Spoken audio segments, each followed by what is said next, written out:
के पार आपको लगता है आपको क्या 400 से लेना देना? पहले यहाँ लोगों की जानें जो है वो महफूज हों, वो 400 की बात बाद में करें।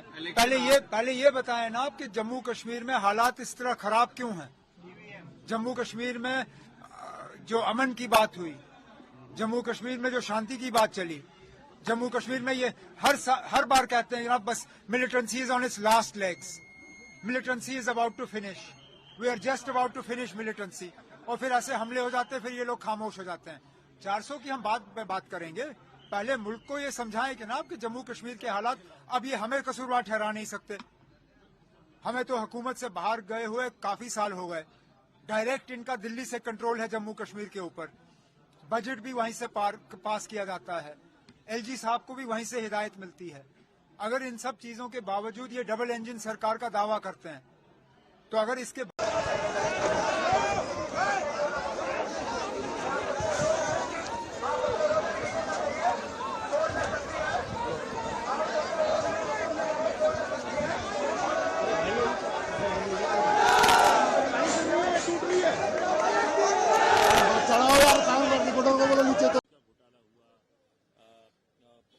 कोलगेट का घोटाला हुआ, श्रद्धा, सारे जो हाँ, ये कहा गया कि 2004 में जो आप लोगों को ये तो सारा बर्बाद कर दिया हमने।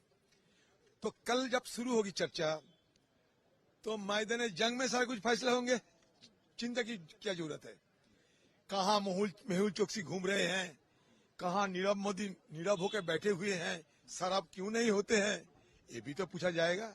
विजय माल्या कहाँ मस्ती कर रहे हैं और किसके साथ मस्ती कर रहे हैं, ये भी तो पूछा जाएगी। सारे जवाब उनके पास अगर रहे तो दे देंगे, कोई हर्जा नहीं। और हमें कितने बार तुम बोलते रहोगे, और 2G कहो, कोल कहो, सारे जेपीसी हो चुके हैं, तुम्हारी सरकार 10 साल गुजार चुके हैं, सारे तफ्तीश करने की सारे हथियार तुम्हारे पास ही थे, तो अब तक तुम्हें रोकने वाला कोई है ही नहीं, तो फिर भी कुछ क्यों नहीं निकली? रोजगार मिलेगा या आने वाले समय में उनकी भी जो दिक्कतें हैं, या नौकरी जैसे 4 साल के बाद जब छोड़ देंगे तो उसके बाद भी उनको अन्य रोजगारों में उनको सुविधाएं दी जाएंगी। अग्निवीर एक ऐसी योजना है जिससे न सिर्फ इस देश के युवाओं का माहौल बनाया गया है, पर इस योजना से देश की सैन्य शक्ति के साथ भी खिलवाड़ किया जा रहा है। हमारी बातें मत सुने, पूर्व सेना प्रमुख नरवणे जी की बातें सुन ले, जिसमें उन्होंने अपनी किताब में अंकित किया है कि ये जो योजना थी ये थोपी गई है सैन्य बलों पर। वायुसेना और नौसेना को तो इसके बारे में पता ही नहीं था। 75% लोग रिटेन होने थे, रिटेन से 25% होंगे। मुझे लगता है कि ऐसे वक्त में जब युवा बेरोजगारी से तबाह है, जब 45% के सबसे ऊंचे स्तर पर बेरोजगारी है, ज्यादा से ज्यादा रोजगार बनना चाहिए और स्थायी रोजगार बनना चाहिए। 4 साल बाद इन अग्निवीरों का क्या होगा? ये जो जुमले हैं ना कि उसके बाद उनको रोजगार दे देंगे, अरे 30 लाख सरकारी पद खाली पड़े हुए हैं, उनको तो आप रोजगार।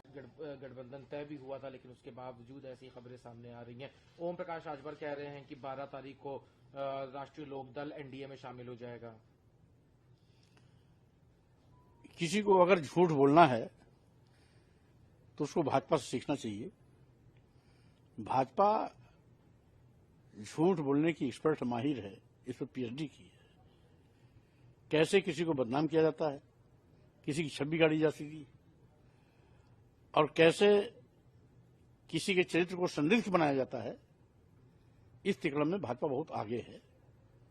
तो ये उसी साजिश के तहत भाजपा का एक झूठ और है, जिसके नाते जयंत चौधरी जी को बदनाम करने की कोशिश की जा रही है।